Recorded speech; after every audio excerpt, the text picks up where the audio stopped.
সাভারে একটি নির্মাণাধীন ভবনের লিফটের জায়গার পানিতে পড়ে ৩.৫ বছরের এক শিশুর মর্মান্তিক মৃত্যু হয়েছে।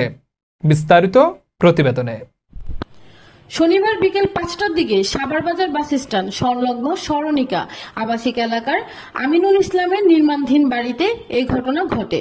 এই ঘটনায় পুলিশকে না জানিয়ে শিশুটির লাশ গ্রামের বাড়ি বগুড়ায় পাঠিয়ে দেওয়া হয়েছে। প্রত্যক্ষদর্শীরা জানায়, শনিবার বিকেলে ৩.৫ বছরের শিশু তৌফিক তার বাবা রাজমিস্ত্রি ফারুকের সাথে ওই বাড়িতে যান।